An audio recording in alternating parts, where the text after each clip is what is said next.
아멘. 오늘은 출애굽기 17장 1절에서 16절에 있는 말씀을 바탕으로 해서 여호와 니시, 여호와 니시, 여호와는 나의 깃발, 여호와는 나의 깃발, 이와 같은 제목으로 하나님의 말씀을 드리도록 하겠습니다. 오늘 세 가지 말씀을 드리려 하는데요. 첫 번째로는 느비딤의 장막을 침, 느비딤의 장막을 침, 이러한 제목으로 말씀을 드리고, 두 번째로는 반석에서 물이 나옴, 반석에서 물이 나옴, 이런 말씀을 살펴볼 것이고, 세 번째로는 아말렉과의 전쟁, 아말렉과의 전쟁, 이렇게 세 가지 말씀으로 오늘 출애굽기 17장이 구성되어 있는 것입니다. 첫 번째, 느비딤의 장막을 침, 그랬어요. 느비딤의 장막을 침. 여기서 먼저 이스라엘 백성들이 신광야에서 떠났다 그랬는데, 이 신광야에서 떠난 이유는 뭘까요?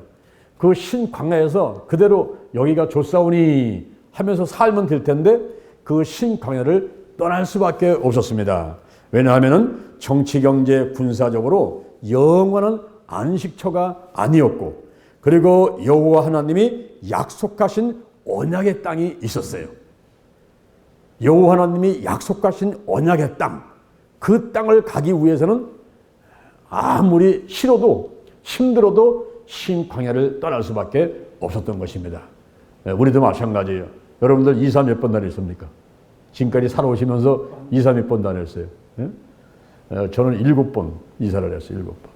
제가 경기도 안성구 선지면 배터리 229번에 태어나가지고 성남시로 17살 때 성남시로 아버지 있어서 이사를 왔어요. 그러다가 성남시에서 또 17년을 살다가 34살쯤 돼서 이제 그때 제가 35살에 이제 결혼을 하는데, 그때 결혼하면서 흑석동으로 하나님이 가라 그러셔가지고 제가 흑석동으로 가게 됐습니다. 결혼을 해서 이제 어디로 갈 것인가 여기저기 놓고 기도를 하는데, 우리 어머니하고 저도 막 기도를 했거든요. 막 기도를 하는데, 나는 이제 하나님 아버지 어디로 가야만 되겠습니까? 어디 가서 살아야 되겠습니까? 라고 막 기도를 하니까 우리 어머니가 막 방언을 기도하다가 흑석동 그러시는 거예요. 흑석동? 이렇게 이제 방언을 하시다가 한국말로 흑석동 하고 떨어뜨렸는데, 저는 어머니한테 흑석동은 말도 안 드렸거든요. 제가 이제 고등학교를 흑석동에서 다녔기 때문에 내가 흑석동으로 갈까, 또 저 뭐 반포로 갈까, 뭐 어디로 갈까 몇 군데를 제가 생각하고 있는데 어머니가 흑석동 그러시는 거예요. 그래서 이제 흑석동을 갔습니다. 야, 하나님 예배한 장소가 있겠지 하고서는 딱 가가지고 그 육교 밑에 서가지고 이렇게 보면서 도대체 어디로 가야 되는가, 이렇게 했더니 하나님께서 마음으로다가 이렇게 한 군데 이렇게 인도하는 데가 있어요. 그래서 이제 그래서 가보자. 그래서 그곳에 갔지요. 갔더니 반지하인데 방 2개에다가 그 거실이 하나 있는 그런 방인데 1,500만 원 전세에 준다는 거예요. 딱 보니까 마음에 들더라고요. 신혼살림 하는 데랑 마음에 들게, 그만 되겠어 보니까. 그래서 거기서 살게 됐어요. 거기서 이제 한 2년 동안 살다가 또 우리가 이제 4년 살았구나. 4년 살다가 그리고 또 이사해서 또 2년 살다가 흑석동에서만 6년을 살았어요. 그래서 또 이제 저 임대 아파트를 찾아서 역곡동으로 이사를 갔고, 거기서 이제 하나님께서 17평짜리 아파트를 주셔가지고, 우와, 여기서 이제 아주 죽을 때까지 살자. 그런데 웬걸, 그게 내 생각이고 하나님의 그 인도하시면 그게 아니었어. 그래서 거기서 또 이제 집을 팔아갖고서는 저 시흥으로 갔더니 16평짜리 집을 팔았더니 거기 가서 34평짜리를 사게 된 거예요. 32평짜리 사게 된 거예요. 그래서 그 시흥에서 또 1년을 살다가, 저는 대전은 진짜 꿈에도 생각하지 않았거든요. 이 대전에 온다는 건 정말 내 인생에 내 계획에는 없었어요. 내 계획에는. 그런데 하나님의 계획이 있어가지고 제가 어쩔 수 없이 대전을 내려와가지고 산후 아파트 쪽에 살다가, 그것도 그 집이 막 경매가 막 넘어가는 거예요. 경매가 넘어가는 시점에 하나님께 엎드려서 기도했더니 하나님 응답하셔가지고 그걸 빠져나오게 하시고 누구나 아파트로 가고, 여기까지 왔는데 여기서 이제 하늘나라를 가는 것인지, 그렇지만 또 어디를 또 가야 되는 것인지 그건 잘 모르겠어요. 근데 현재 우리가 이제 대전이 있고 영동 힐링기도 있는데, 제가 이제 75살에 은퇴거든요. 우리 그 순복음에서는 75살에 은퇴예요. 그러니까 이제 앞으로 제가 한 8년 조금 남았어요. 은퇴를 정식으로 하려면은. 그럼 이제 은퇴를 하고서 또 여기서 살 건지 내가 영도에 갈 건지 그렇지 않으면 또 다른 데 어디로도 가야 되는 건지 이거는 모르겠지만 하여튼 여기까지 온 것이 7번을 제가 이사를 와가지고 여기에 이제 와 있는 거예요. 아마 여러분들도 많은 이사를 했을 텐데 여러분이 나는 뭐 20살에 나는 뭐 30살에 나는 뭐 40살에 어디로 갈 거야 이런 생각을 가지고 있다가 그곳에 가는 사람들은 별로 없는 거예요.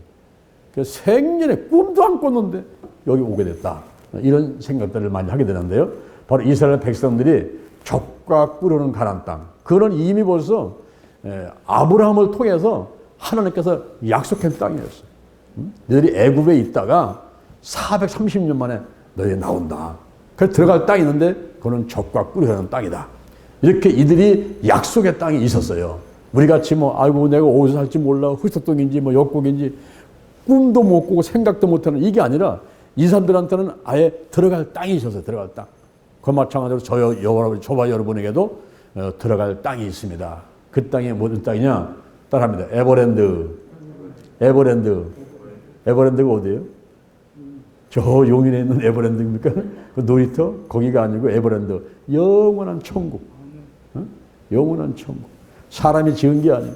하나님이 지으신 집이 있는 저 영원한 곳에. 그곳에 우리가 갈 수밖에 없어요. 거기는 현재. 저와 여러분들은 이제 이 생명이 다하게 되면 그곳에 가도록 이미 다 정해져 버렸어요. 이제 지옥에는 이제 가려고 해도 지옥 못 가는 겁니다. 예수를 믿게 됐으니 어떻게 지옥 가겠어요? 우리는 오직 갈 길이 저 에버랜드, 영원한 천국, 에버랜드. 할렐루야. 그곳이 우리의 종착지가 되는 거예요. 그래서 이곳에서 여기가 좋사오니 하면서 나는 안 갈 거야 이런 것이 아니라 우리는 그냥 한 발짝 가게 돼 있어요. 2020년 벌써 12월 달이죠. 2020년 1월 달 시작한 게 어저께 같은데 벌써 12월 달 됐어요. 이제 며칠 있으면 이제 크리스마스에다가 그 다음에 송구영신 예배 드리고 2021년을 맞이한단 말이에요. 이건 뭡니까? 그만큼 천국으로 가까이 가는 거예요. 그만큼. 그죠? 나이 한 살 더 먹고 그만큼 천국으로 가까이 가는 거란 말이에요. 우리 갈 수밖에 없어. 갈 수밖에. 그래서 신광야를 떠난 이후 여호와 하나님이 약속하신 언약의 땅이 그곳이 아니기 때문에 언약의 땅을 향해서 출발하고 갈 수밖에 없다 이 말입니다. 우리는 이 지구에서 떠나게 되죠. 반드시 죽음이라는 걸 통해 가지고 떠납니다. 히브리서 9장 27절에 보니까 한 번 죽는 것은 정한 것이고 그 후에는 심판이 있다 그랬어요. 누구에게나 부자나 가난한 사람이나 남자나 여자나 똑같이 죽음은 찾아와요. 다 찾아오는데 그 이후에 지옥으로 갈 것이냐 천국 갈 것이냐 반드시 심판이 있는데 이 땅에서 예수를 영접한 저와 여러분은 반드시 영원한 저 천국 에버랜드로 가게 될 줄로 믿습니다. 아멘. 그것이 우리의 소망이고 우리의 희망인 것입니다. 그런데 여기에 그 노정대로 행하여 그랬어요. 그 노정대로 행하여 신광야에서 돕가로 그리고 알루스로 느비딤으로 이런 그 과정들이 쭉 필요한 과정들이 저와 여러분도 지금까지 한평생 노정 내가 살아온 날들이 있죠. 이제 그 살아온 날들 10대 때, 20대, 30대, 40대, 50대, 60대 요즘은 60은 다 뭐 젊은 나이죠. 근데 옛날에 60대는 환갑 지나면은 이제 돌아가실 날이 얼마 남지 않더라 가지고 잔치도 막 크게 했잖아요. 요번에 우리 세 번째 동생이 이제 요번에 환갑인데 요새 환갑 그러면 뭐 청년이죠 뭐. 그죠? 요새는 80, 90 돼야지 환갑이라 그러지 뭐 60이 무슨 환갑이에요. 환갑이. 근데 옛날엔 그렇지 않단 말이에요. 근데 우리가 70이 됐건 80이 됐건 간에 내가 살아온 날들을 돌이켜보게 되면은 그 날들이 어땠어요, 여러분? 좋은 일만 있었습니까? 또는 슬픈 일만 있었습니까? 그것도 아니란 말이에요. 희노애락이 있는 가운데서 살아왔는데 창세기 47장 9절에 보니까 야곱이 이렇게 고백했어요. 따라합니다. 내가 험악한 세월을 살았나이다. 예? 우리가 내가 험악한 세월을 살았나이다. 그 말 한마디에 자기 한평생 동안 살아온 희노애락의 표현이 다 있는 거예요. 그렇죠? 예? 어때요, 여러분? 여러분도 그렇습니까? 저도 가만히 보니까 아이고 하나님 아버지 제가 험악한 세월을 살아왔군요. 험악한 세월을 살았나. 앞으로 좀 말년이 좀 편하고 마음에 갈등도 없고 근심 걱정 다 염려 없고 편안하고 이런 생활들만 됐으면 좋겠어요. 응? 코로나 좀 빨리 끝나고 그리고 마음대로 해외 여행도 좀 하고 그렇죠? 그 여행한다는 것이 이렇게 기다려지고 그리워지고 좋은 것인가 하는 것을 요번에 사람들이 알잖아요. 지금 여행업체가 지금 다 울상이야 다. 이게 뭐 비행기가 떠야 지금 어디 여행을 가지 이게. 뭐 돈이 들어올 구멍이 없잖아요. 여행객들이 없으니까. 그래서 우리가 이제 코로나 끝나면 이제 유럽도 가보고, 그리고 저 미국도 가고, 그리고 저 인도도 가고, 네팔도 가고, 참 갈 데가 많이 있습니다. 나이 더 늦기 전에 이스라엘 성지순례도 한번 갔다 오고, 이렇게 하시면 얼마나 좋겠어요. 우리 살아온 노정을 보니까, 노정, 험악한 세월을 살아나이다. 이스라엘 백성들 전체의 생활을 대변하는 그런 말이라고 볼 수가 있어요. 험악한 세월을 살았나이다. 여기 르비딤에다가 장막을 치게 되죠.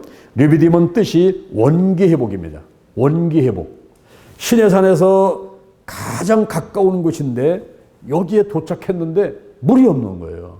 근데 원래 여기는 물이 그리고 개울, 시냇물 나오는데 그 개울하고 샘이 많아가지고 물이 넉넉하고 넘치던 곳이었어요. 근데 가뭄이 와가지고 물이 바짝 말라 있는 그런 곳에 도착하게 됐습니다. 이럴 때에 이제 백성들이 어떤 자세를 하나님 앞에 보이는가 하는 것을 기록해 놓고 있는데 두 번째로 반석에서 물이 나옴. 반석에서 물이 나오는 기적이 일어나고 있습니다. 르비딤에 도착하자 마실 물이 없지요. 그러니까 백성이 모세와 다투는 거예요. 이제는 원망 단계를 넘어서 가지고 막 덤벼드는 거예요. 이제 막 멱살 잡고 이제 머리끄댕이 잡고 막 싸우면서 하는 소리가 뭐냐 하면은 모세한테다가 막 얘기를 하는 거야. 왜 우리를 여기까지 데려와 가지고 애굽에 놔두지 여기까지 인도에 와 가지고 우리를 죽게 만드냐? 우리와 우리 자녀들과 생축이 다 목말라 죽게 됐다. 이러면서 이제 모세한테 막 덤벼듭니다. 모세에게 직접 물을 달라고 요구를 하는데 모든 책임을 다 모세에게만 돌리는 거예요. 근데 사실 문제가 있게 되면은 공동 노력을 해야죠. 힘을 합해야죠. 그 난관을 극복해 가야죠. 그런데 여러분 문제가 딱 오잖아요. 정말 큰 문제 닥치잖아요. 그러면요 아내도 남편도 부모도 자식도 다 두 번째 그 문제가 닥친 그 본인이 다 책임을 지는 무한 책임을 지고 그 문제를 해결하지 않으면 안 되는 그런 상황에 맞닥뜨릴 때가 많이 있어요. 굉장히 외롭죠. 예수님께서 십자가 못 박혀 돌아오는 문제가 딱 왔을 때에 예수님을 도울 자가 누구 있습니까? 예수님. 그러니까 너무너무 외롭고 그리고 힘드니까 엘리 라마 사박다니 나의 하나님 어찌하여 나를 버리셨나이까. 하나님께 철저히 버림받는 가운데서 그런 웬마디 절규를 지을 수밖에 없는 형편의 예수님의 모습을 우리가 생각하게 됩니다. 문제 앞에서는 항상 혼자예요. 항상 외로워지고 가장 힘든 그런 상황을 맞이하게 됩니다. 이럴 때에 모세가 이렇게 말하지요. 너희가 어찌하여 여호와를 시험하느냐. 모세를 원망하는 건 사실 여호와 하나님을 원망하는 것과 마찬가지죠. 모세의 신적 권위를 업신여기고 그리고 항상 도우시고 인도해 주신 하나님의 임재를 의심하는 그런 상황이기 때문에 너희가 어찌하여 여호와를 시험하느냐 이렇게 말하게 된 것입니다. 그때 백성들이 막 소리를 치는데 어찌하여 우리를 애굽에서 인도해 가지고 우리와 우리 자녀와 생축을 목말라 죽게 만드느냐 이러면서 막 이제 원망의 단계를 넘어서 가지고 다투고 이런 상태로 나오니까 모세가 하시는 방법은 뭡니까?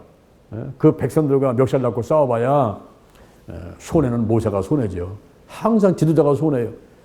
그 어린아이 같은 그런 백성들하고 뭐 어떻게 싸우겠어요? 그래서 하나님께 엎드려 부르짖어 기도하는 거죠. 하나님 아버지, 이 백성을 어떻게 해야만 되겠습니까? 내게 돌질을 하겠나이다. 돌 들어서 나를 치려고 하는데 주여 하나님 아버지 이 백성들을 어떻게 이제 하면 좋겠습니까? 그랬더니 하나님의 말씀이 이스라엘 장로들을 데리고 하수를 치던 내 지팡이를 잡고 손에 잡고 그리고 너는 반석을 치라. 너는 반석을 치라. 하면 딱 합니다. 너는 반석을 치라. 물이 나오리라. 그러니까 애굽에서 이스라엘 백성들을 이끌어낼 때 모세가 지팡이를 가지고 하수를 치면 피가 되고 땅을 치면 티끌되고 또 홍해바다를 가를 때 지팡이를 내세우게 되면 홍해바다를 가를 때는 그 지팡이를 갖고 가라. 하나님이 함께 하시면서 기적을 일으켰던 그 지팡이를 가지고 가서 그 지팡이에다가 반석을 쳐라. 그리하면 물이 나오리라 그랬습니다. 그래서 결국은 반석을 치고 물이 나왔는데 그래서 그 땅 이름을 마사는 시험을 의미하고 무리바는 다툼을 의미하는 것입니다. 다툼. 우리가 에덴 동산에 보면은 물이 흘렀죠. 기혼강이 흐르고 비송강이 흐르고 시들강이 흐르고 유브강이 흘러요. 유브강이. 기혼강, 비손강 풍부하게 흐른다. 빠르게 히데길 빠르게 흐른다. 유브라델 달게 흐른다. 이런 그 물이 흘러가지고 그것이 오늘날 그 나라로 말하면은 이스라엘, 그 다음에 이집트, 그 다음에 사우디아라비아, 뭐 터키지역, 그 다음에 이란, 이라크 지역 이런 그 중동 아랍의 그 나라들다가 쭉 흘러가는 바로 그 지역이 에덴 동산이었습니다. 에덴 동산. 그 에덴 동산이 지구의 배꼽 지역이란 말이에요. 배꼽. 가장 중심되는 지역. 근데 지난번 제가 영동 힐링 기도원 갔을 때에 놀란 것이 그 영동 힐링 기도원이 그 영동이 바로 우리 대한민국, 이 남한의 대한민국의 배꼽, 가장 중심되는 배꼽 지역이라는 거예요. 거기에 물이 풍부하게 흐르는데 금강이 흐르고 저수지 물이 흐르고 그리고 그 안반수, 바위를 뚫고 그 밑에서 올라오는 안반수 물이 있단 말이에요. 그걸 제가 앞으로 질 조사를 한번 하려고 그래요. 질 검사를 좀 해가지고 이게 얼마나 좋은 물인가를 한번 실제 한번 검사를 해서 그 숫자를 한번 보려고 그래요, 이거를. 그러다가 그 위에 이제 영천샘이라고 있는데 그 영천샘이 삼국시대 때 그때 고려의 그 공민왕이 피난 와가지고 그 마셨다는 그 물 영천샘이 그쪽 그 있는데 거기에 보면은 그 영동 힐링 기도 있는 데는 오정골이고 그쪽에 중심이 마을이라는 죽산이 그래서 올라가게 되면은 거기 이제 노고산이 있고 노고산 8번 능선에 거기에 이제 영천샘이 있다는 거예요. 그래서 현재 우리 장천희 시장님이 거기를 뚫고 있는 거야 지금. 올라가서 틈틈이 올라가면서 거의 다 올라가서 그래. 더위 올라가서 이제 거기 영천샘을 찾기만 하면 거기는 막 완전 대박 터지는 거예요. 왜냐하면 그 물이 피부병에 좋다는데 여러분 피부병을 고칠 수 있는 그런 물이면요 다른 병은 다 고치는 거예요. 뭐 위장병이니 무슨 암이니 뭐 이런 것들은요 다 나가는 거예요. 예? 그래서 그 물을 찾기만 하면 거기는 사람들이 막 구름대 같이 올 거라고 봅니다. 그리고 그 공민왕이 고려의 공민왕이 와가지고 그 피난 와가지고 숨었던 그 절토가 있는데 지금 거기 절이 없단 말이야. 절이면 절토만 남았단 말이야. 그래서 그걸 빨리 찾아가지고 우리가 그 땅을 좀 사야 되겠다 이런 생각이 드는 거야. 그래서 거기다가 우리가 조그맣게 이렇게 운막같이 이제 농막같이 이제 암자 하나 지어놓으면은 거기 와가지고 옛날에 고려에 공민왕이 와서 피난을 쉬었던 장소다 이래버리면 사람들이 와가지고 거기서 또 얼마나 많은 그 추억을 더듬으면서 또 이제 서로 이제 좋은 시간들을 보내다 갈 수가 있잖아요. 그래서 그런 것을 찾는 거예요. 그래서 여기가 현재 보면은 이 마사 혹은 뭐 무리바 이렇게 할 때에 다툼을 의미하고 시험을 하는데 여기 내비디면서 이제 물이 나온 거죠. 근데 여기서 반석이 뭘까요? 반석. 이 반석을 쳐라. 그럼 오늘날 우리가 반석이 뭡니까? 우리도 오늘날 목이 마르잖아요. 영적인 목마름이 있어요. 내가 샘을 파가지고 물 먹고 뭐 이렇게 어디 가서 생수를 사다가 정수기 내서 물 먹고 이렇게 하지만은 우리가 오늘날 영적인 목마름이 있단 말이에요. 영적 목마름. 그러면 그 반석을 쳐서 물이 나오게 할 텐데 그 반석이 뭘까요?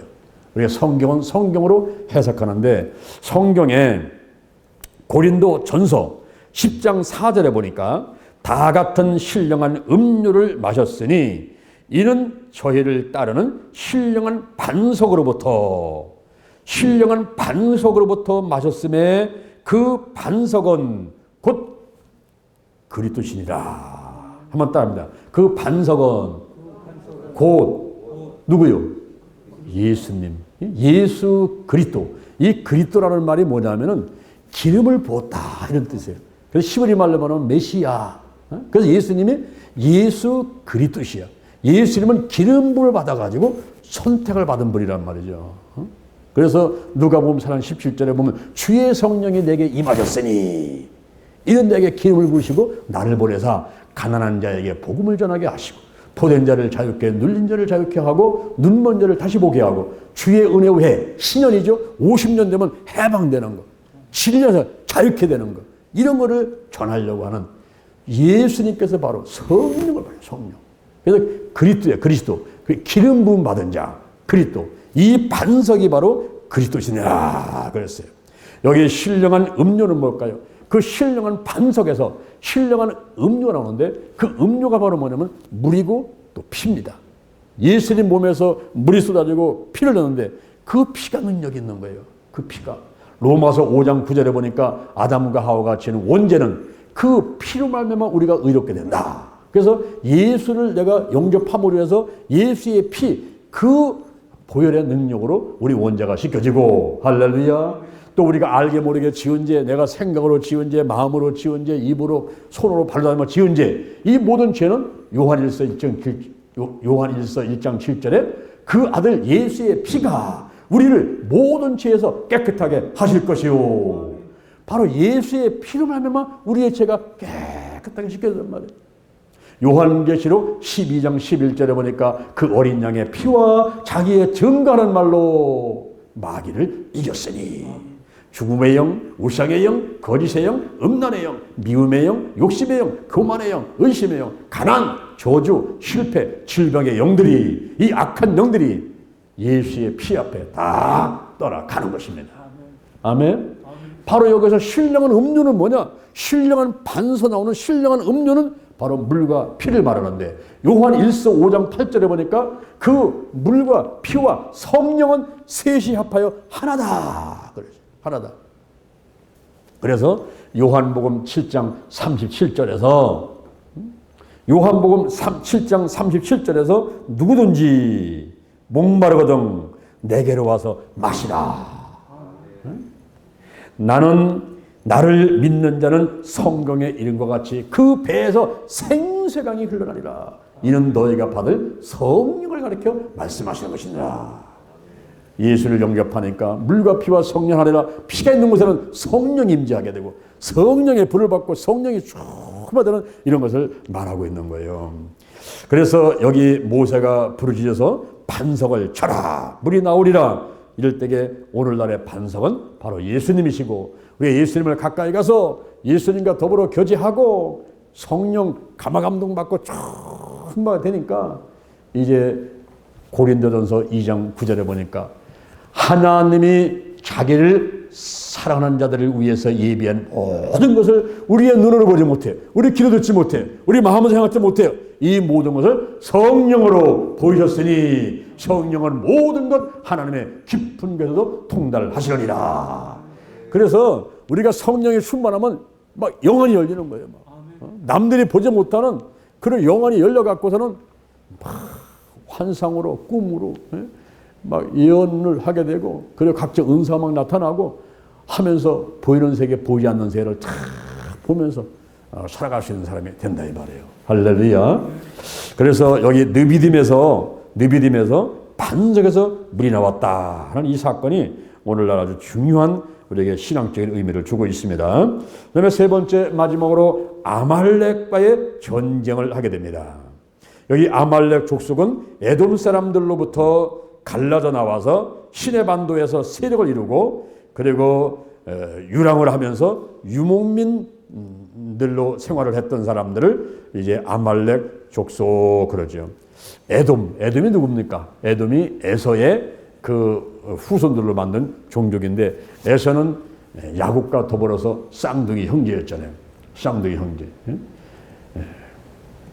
그 이삭이 40살에 결혼을 했어요. 이삭이 40살에 결혼했는데 20년 동안 아기가 안 나오는 거예요. 20년 동안 아기를 못 낳았는데 그 부인이 이 태문이 닫혀 있는 거예요. 그래가지고 아기를 임신을 하지 못하는 가운데 하나님께 부르짖어 기도했어요. 이삭이. 하나님 아버지, 제게 자녀를 주옵소서. 이거 부르짖었거든요. 그랬더니 와, 한 명을 준 게 아니고 쌍둥이를 줘버려요. 쌍둥이. 지난번에 김용선 목사님이 나한테 문자 왔는데 목사님 이왕 기도해 주시려면요 우리 아기가 쌍둥이가 되게 기도 좀 해주세요 그러더라고요. 12년 만에 아기를 낳게 되는데 한꺼번에 쌍둥이를 낳아가지고 기르면 좋잖아요. 쌍둥이 되게 달라고 기도해달라고요. 기도해달라고 부탁하더라고요. 이삭이 하나님께 기도했더니 그 부인이 태문이 열렸는데 리브가의 태문이 열리는데 그러니까 쌍둥이더라. 쌍둥이. 그 형이 누구냐면 에서예요. 그 다음에 동생이 누구냐면 야곱이거든요. 야곱.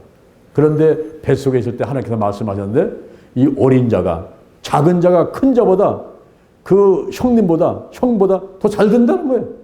이게 어린 자가 큰 자보다 더 잘 된다. 큰 민족을 이룬다. 이것이 하나님의 그 계획인 것을 알려줬어요. 근데 야곱이 태어났는데 가만히 있어도 하나님께서 막 축복할 텐데 야곱이 또 그냥 욕심이 많아갖고는 빨리빨리 뭐 이루려고요. 이렇게 하는데 호시탐탐 노리고 있는 거예요. 근데 그 형님이 이제 한 번은 사냥을 가서 사냥 가가지고 이제 짐승을 잡아갖고 오는데 배가 고프잖아요. 근데 또 동생이 마침 팥죽을 쑤셨단 말이에요. 팥죽을 싹 쑤는데 막 배가 고픈 거야. 그러니까 야, 나 그거 한 그릇 달라 했더니 요때다 싶어가지고 형님, 그럼요, 내가 팥죽을 줄 테니까 형님이 갖고 있는 장작권을 내게 주세요. 그 장작권, 그 뭐야, 그 아무것도 아닌 눈에 보이지 않는 거지. 장작권이 뭐야? 야, 가져가, 그거. 팥죽한 거 내가 지금 배고픈데 이거 한 잔 먹는 게 더 좋지.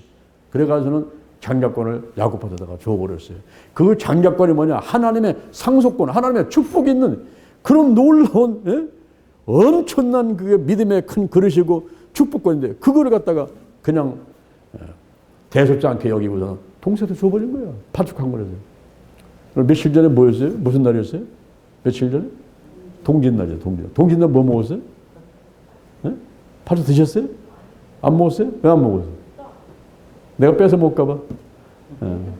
동짓날 뭐 먹죠? 대개 보면 팥죽 쏘가지고 그 안에 뭐가 들었어요? 새알심, 배알심, 그죠? 여러분 우리나라에 옛날에 가야 왕국이 있어요. 가야 왕국. 가야 왕국은 조선 왕조보다도 더 먼저 있던 왕국인데 이 가야 왕국 500년, 이시조선도 500년이야. 근데 이시조선 때는 불교 국가이기 때문에 전부 부처 만들어 놓고 거기 가서 막 볼고 이랬거든요. 근데 가야 왕국 때는 불교가 안 들어왔을 때 우리나라에. 근데 가야 왕국에 그 가야에 김수로 왕이 있었단 말이에요. 김수로 왕이. 그 김수로 왕이 결혼을 하는데 누구하고 결혼했느냐? 저 인도에 있는 허황후를 공주를 데려다가 결혼을 한 거예요. 그러면 그때 비행기도 없는데 인도에서 어떻게 왔어요? 그 인도에서 배를 타고서는 그냥 물개 쳐서 쫓아오더면 이 가야로 오는 거예요. 시간은 많이 걸렸겠지만은 하여튼 그냥 물개 쳐서 배 타고서 오다 보면은 이 우리 대한민국의 저 경상도 가야에 도착한단 말이에요. 그래가지고 거기서 그들이 왔는데 그러면 공주가 시집 오는데 혼자 왔겠어요? 많이 데리고 왔겠어요? 공주가 시집 오는데 많이 데리고 와야죠. 그죠? 근데 그때 인도에는 예수님의 12제자 가운데 누가 와서 복음을 전했느냐 하면은 도마라는 사람이 와서 인도에서 복음을 전하다가 이제 죽었는데 그래서 인도는 그 기독교가 많이 이제 퍼져 있는 상태 속에서 아마 그 허황과 그걸 같이 온 사람들이 그런 기독교인들도 많이 섞여 있었던 것 같아요. 그래서 저 가야에 가보면은 김해에 가보면은 그 김해에 박물관이 있는데 그 박물관에는 가서 이렇게 쭉 유물들을 보면 말이에요. 토기 같은 거를 유물들을 보면요. 전부 이스라엘에 있는 그 토기 유물하고 비슷해요, 이게. 전부 다. 그러니까 우리나라에 벌써 그때 기독교 문물이 들어왔다. 이렇게 볼 수 있는 거거든요. 우리나라 사람들이 팥죽 쏘가지고 뭐 합니까? 물에다가 바르잖아요. 그거 왜 바르는 거예요? 귀신 오지 않고 코로나 바이러스 오지 않고 질병 오지 않고 하라고 그거 바르는 거잖아요. 이스라엘 백성들이 어린 양을 잡아가지고 피를 내가지고 그걸 못해 발랐어요. 좌우설증입니다. 발랐잖아요. 그래가지고 죽음이 유월하고 그래서 그거를 유월절이라는 명절을 지키지 않습니까? 이스라엘 백성들이. 그것이 바로 그냥 흘러온 거예요. 와가지고서는 빗자루다가 뻘겋게 발드는 거예요. 팥죽을 써가지고. 그래야지 각종 병이 없다. 질병이 없다. 그죠? 그 의미는 같잖아요, 지금. 응? 어린 양의 피를 바른 거나 팥죽 바르거나 색깔은 비슷하니까 붉으니까 이렇게 해갖고는 우리나라 사람들이 이제 동짓날 새알심. 그 새알심은 뭐 하는 거고? 그 새알심이 그게 예수님의 몸. 그 붉은 팥죽이 예수님의 피를 상징한다고 볼 수 있는 거죠. 응? 그래서 이제 에서가 이렇게 팥죽 한 그릇에다가 장자권을 야곱한테 줬는데 그 에서의 후손들이 바로 에돔 족속이에요. 에돔. 그리고 그 에돔에서 갈려 나와가지고 이제 한 세력을 이루고 그리고 양을 치고 이렇게 유목을 하면서 유랑을 하면서 살아가는 족속이 아말렉 족속이에요. 근데 아말렉 족속이 왜 이스라엘을 쳤느냐 하면은 보니까 애굽에서 나오는 한 200에서 300만 되는 이스라엘 무리가 막 메뚜기 떼같이 오면서 막 홍해바다가 갈라지고 그냥 막 이런 역사 이런 게 소문이 들리잖아요. 그러니까 아말렉 족속이 겁이 난 거야. 야 이거 이스라엘 백성이 우리 쳐들어와가지고 우리 땅 뺏으면 안 되겠다. 이래가지고 아말렉 족속이 쳐들어온 거예요. 이스라엘 백성을 다 죽이겠다고. 그래서 전쟁이 딱 났는데 그때 모세가 여호수아를 불렀어요. 여호수아가 누구냐 하면은 그 눈의 아들, 에브라임 지파 눈의 아들. 그 본명은 호세아인데 민수기 13장 16절에 보니까 그 모세가 그 호세아의 이름을 바꿔줍니다. 너는 앞으로 여호수아라고 하라. 여호수아. 이렇게. 그리고 나중에 이제 그 모세의 후계자로 삼게 되는데 신실한 믿음이 있고 또 굳센 용기 또 지도력이 있는 이 여호수아를 잘 살펴봤다가 신명기 34장 9절에 보니까 모세가 후계자로 삼게 됩니다. 그래서 그 여호수아한테 말하기를 사람을 택하라. 아무나 들고 가는 게 아니라 사람을 택해.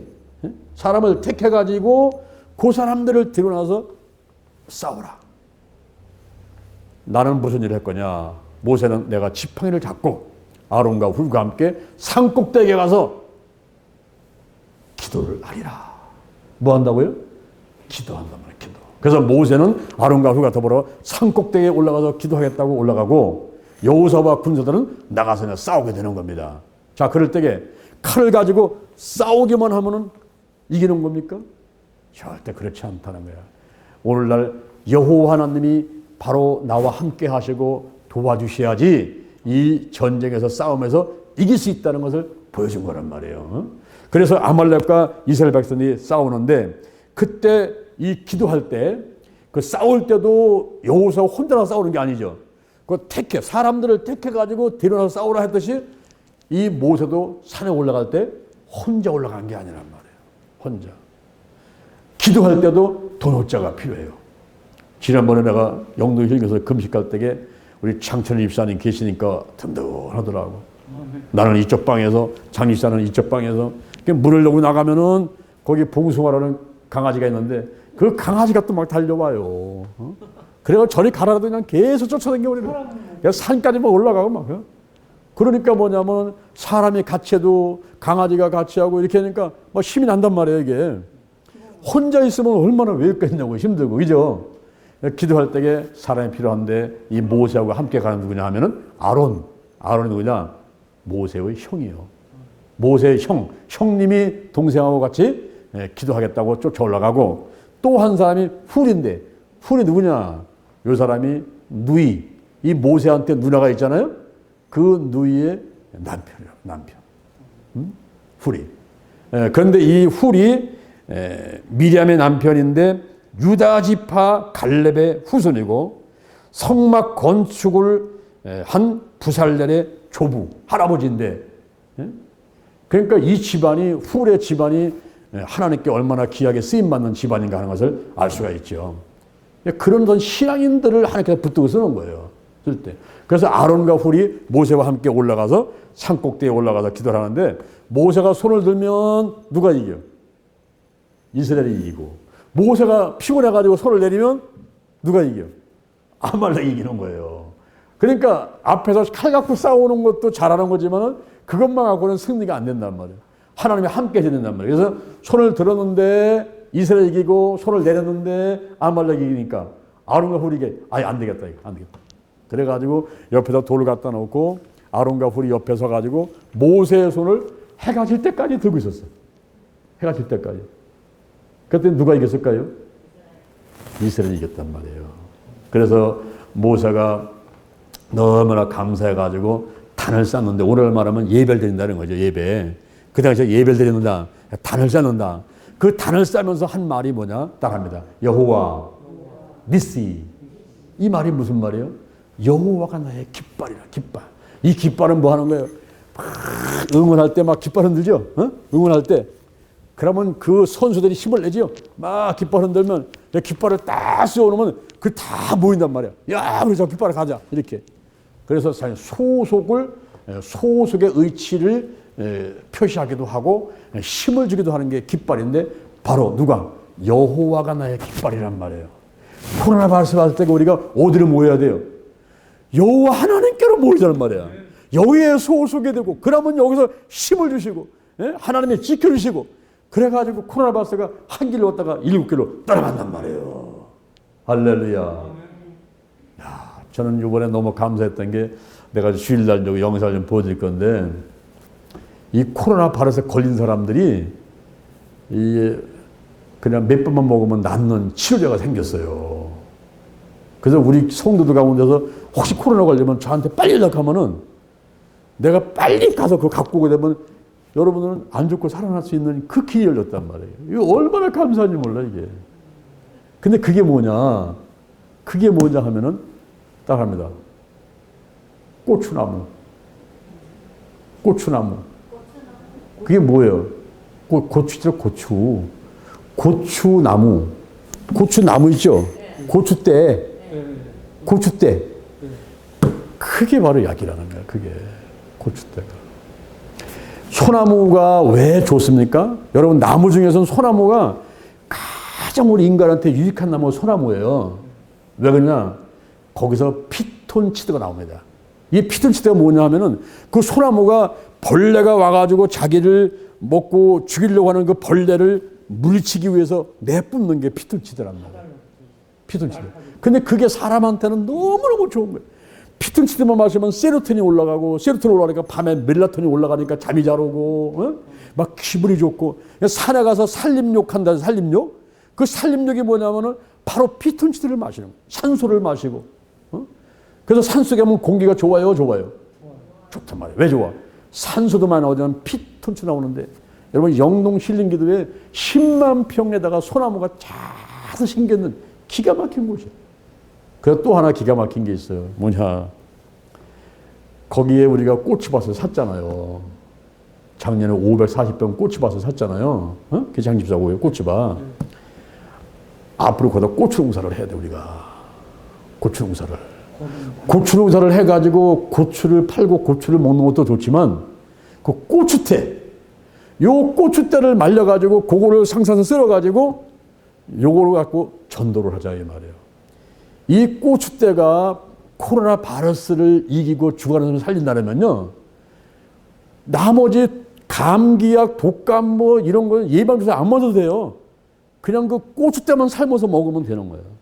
이게 그러면 예방도 되고 치료되는 거거든요. 이게 이것이 여수의 한방병원, 지금 우리 교회보다도 3배, 4배 큰 한방병원. 이 한의원 중에서 큰 데가 없어요. 거기에 원장이 실험을 해가지고 중국의 우한에서 코로나 걸린 사람들, 우리나라에 코로나 걸린 사람들을 임상 실험을 해가지고 이게 그 효과가 있다는 것이 이게 이제 증명이 된 거예요. 응? 그리고 코로나 걸린 사람만 찾아가서 이걸 준 거야. 그 먹고 나오는 거야, 이게. 낫는 거야. 그냥 걱정 없어, 이제 우리는 코로나 걸려도 괜찮아, 이제. 응? 이 약이 생겼으니까, 이제는. 이 백신은 뭐냐면 예방약이거든요. 독감 백신 같이. 독감 우리가 주사 9월 달에 맞잖아요. 그죠? 그건 예방이고, 이거는 뭐냐면 독감이 걸렸을 적에 치료제. 코로나가 걸렸을 적에 치료할 수 있는 거. 그게 생겼단 말이에요. 그래서 고추대에다가 몇 가지를 넣어야 돼요. 대추 좀 넣고, 그 다음에 천일염 소금 있죠. 천일염 소금. 그거 몇 개 하고. 다 싼 것들이야. 돈도 안 들어. 그러니까 그걸 하는데 우리가 영동 신림교도라가 그 고추를 심어가지고, 응? 그 고추는 버릴 게 없다 보니까. 고추대지, 뭐, 고추 이파리지, 그냥 또, 뭐, 붉은 고추, 뭐, 파란 고추 다 쓰잖아, 그죠? 그래서, 우리가 한번, 이번 남성계들하고 여성계들이 좀 중심이 돼가지고, 그래, 한쪽 가서 이거 읽어놓을 테니까. 확 읽어놓으면, 가서 뭐, 모종해가지고 심기만 되는 거지, 뭐. 그래가서는, 그걸 쓰는데, 이번 주일날 내가 영상 한번 보여드릴 거예요. 그 임상실험한 같은 다 영상을 보여드려가지고, 여러분들의 이제 아주 불안은 떠나가고 두려움도 떠나가고 이제 걱정 떠나가고 이제 코로나가 다 떠나갔어. 할렐루야. 절대로는 죽지 않습니다. 겁먹지 마셔야지. 할렐루야. 그래서 여기서 여호와 니시, 여호와 니시가 뭐냐면 니시, 니시 말은 승리, 항상 승리. 문제부터 승리, 질병부터 승리, 모든 세상살이에서 승리. 할렐루야. 남들하고 싸울 때도 승리. 여호와는 나의 깃발. 내가 여호와 스스로 계신 그 하나님, 전지전능 무수부재 영원하신 그 하나님 곁에 내가 서 있기만 하면, 그 그늘 아래 피하기만 하면 영혼이 잘 되고 범사가 되고 강건한 복을 받게 되는 것입니다. 할렐루야. 오늘 세 가지 말씀을 드렸어요. 여호와 니스라는 제목으로 세 가지 말씀을 들었는데, 느비딤에서 장막을 치고 반석에서 물이 나오게 되고, 그다음에 아말렉과의 전쟁에서 이기게 되고 하는 이런 과정들을 살펴보면서, 바로 이것이 2000년 전, 3000년 전의 이야기가 아니라 지금 바로 오늘 이 시간 나에게 주시는 레마가 돼서 이 말씀을 붙들고, 그렇구나, 내가 이제 걱정할 필요 없다, 염려할 필요 없다, 여호와 하나님이 나의 하나님이시고 예수님이 나의 주님이신데 내가 못하라 걱정을 해. 예수의 보혈로, 예수의 이름으로 여호와 하나님께서 함께 하시니 반드시 나는 승리한다. 할렐루야. 미국 감사하는 여러분 되기를 주님의 이름으로 축원을 드립니다.